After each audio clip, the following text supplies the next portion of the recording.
की वीडियो में EFI fuel injection से रिलेटेड जो इन्फॉर्मेशन मैं आपको देने जा रहा हूं वो 100 में से 99% लोगों को नहीं मालूम होगी और 1 से 2% लोगों को सिर्फ इसके बारे में पता होगा, लेकिन सही इन्फॉर्मेशन उनके पास भी नहीं होगी। जी हाँ, मैं बात कर रहा हूँ फ्यूल प्रेशर रेगुलेटर के बारे में। अब आपके जहन में ये सवाल आ रहा होगा कि फ्यूल प्रेशर रेगुलेटर तो बहुत आम सी चीज है और इसके बारे में तो हर कोई जानता है, लेकिन नहीं, ये एक्चुअली में काम कैसे करता है वो बहुत कम लोग जानते हैं। और अगर आपको इसका वर्किंग प्रिंसिपल नहीं मालूम तो कभी भी आप इसकी वजह से बनने वाले फॉल्ट ट्रेस नहीं कर सकते। इस वीडियो में हम फ्यूल प्रेशर रेगुलेटर कैसे काम करता है, इसकी लोकेशन, अगर ये खराब हो जाए तो क्या क्या कंडीशन बनती हैं और किस कंडीशन में गाड़ी में क्या फॉल्ट आता है, इसके साथ साथ क्या लीन मिक्सचर, रिच मिक्सचर और जो इंजन में रैंडम मिस फायर्स के कोड जनरेट होते हैं, इन सब का ताल्लुक भी क्या FPR यानी फ्यूल प्रेशर रेगुलेटर से होता है और फ्यूल प्रेशर रेगुलेटर को गाड़ी के ऊपर मैनुअली कैसे चेक किया जाता है, ये सब डिस्कस करेंगे आज की इस वीडियो में। तो आइए शुरू करते हैं।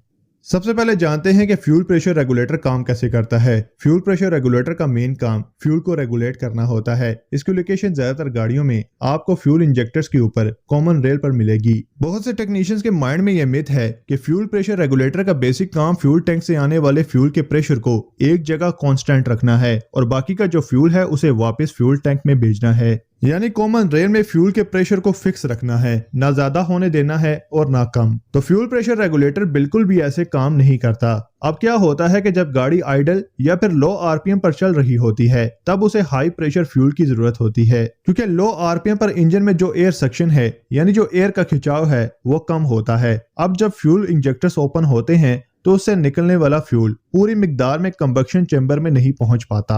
इसी तरह हाई RPM पर इंजन में एयर की सेक्शन बढ़ जाती है। इस कंडीशन में फ्यूल इंजेक्टर से ज्यादा प्रेशर से फ्यूल को इंजेक्ट करवाने की जरूरत नहीं होती, तो इस फ्यूल के प्रेशर को इंजन की स्पीड के हिसाब से ज्यादा या कम करने के लिए फ्यूल प्रेशर रेगुलेटर का इस्तेमाल किया जाता है। Fuel pressure regulator common rail पर लगा होता है। इसमें एक फ्यूल इनलेट होती है जहां से फ्यूल टैंक से फ्यूल आता है और सेकंड आउटलेट होती है जहां से बचा हुआ फ्यूल वापस फ्यूल टैंक में जाता है। इसके ऊपर एक वैक्यूम लाइन होती है जो कि इंजन के इनटेक से जुड़ी होती है। इसके अंदर डायाफ्राम और स्प्रिंग लगा होता है।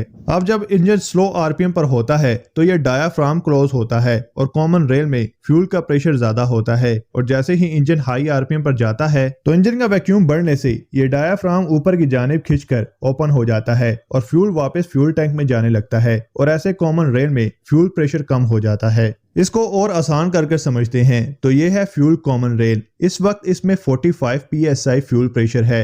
ये हो गया इंजेक्टर और ये है इंजन। फॉर एग्जांपल इंजन इस वक्त 1000 RPM पर है और इंजन में जो वैक्यूम है वो है 10 PSI। तो अब 10 PSI और 45 PSI में 35 PSI का फर्क है, तो यहाँ हमें प्रॉपर फ्यूल को इंजन में भेजने के लिए 35 PSI फ्यूल के प्रेशर की जरूरत है कॉमन रेल में, न कि 45 PSI की। सेम ऐसे ही 2000 RPM पर इंजन का वैक्यूम 20 PSI पर चला जाता है और कॉमन रेल में 45 PSI का प्रेशर है, तो इन दोनों में 25 PSI का डिफरेंस है। अब यहाँ फ्यूल प्रेशर रेगुलेटर इंजन के वैक्यूम के मुताबिक और ज्यादा ओपन होगा और कॉमन रेल में फ्यूल का प्रेशर 25 PSI पर आ जाता है और यह सिलसिला इसी तरह चलता रहता है। अब बात करते हैं कि फ्यूल प्रेशर रेगुलेटर के खराब होने पर गाड़ी में क्या क्या मसले आते हैं। तो फ्यूल प्रेशर रेगुलेटर खराब होने की 2 कंडीशन होती है। नंबर 1 कि यह ओपन पोजीशन में स्टक यानी जाम हो जाए और नंबर 2 कि ये क्लोज पोजीशन में स्टक हो जाए। अगर ये ओपन पोजीशन में स्टक हो जाए तो फ्यूल हर वक्त वापस फ्यूल टैंक में जाता रहेगा, जिसकी वजह से फ्यूल प्रेशर काफी ज्यादा कम रहेगा।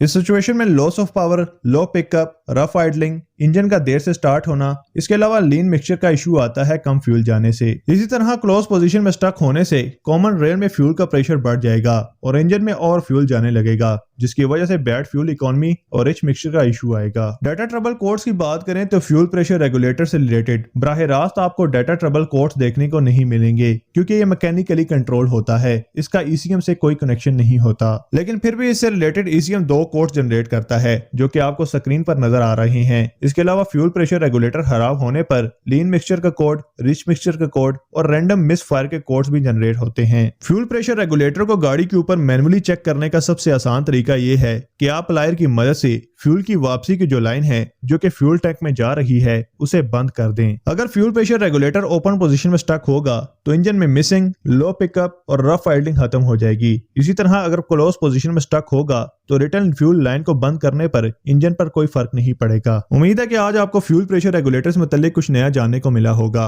अगर आपको उस वीडियो में कुछ नया सीखने को मिला है तो उस वीडियो को लाइक जरूर कीजिएगा। इसी तरह गाड़ियों से मुतालिक किसी और टॉपिक पर वीडियो देखना चाहते हैं तो कमेंट करके जरूर सजेस्ट कीजिएगा। मिलते हैं एक नई वीडियो में, तब तक के लिए अल्लाह हाफिज।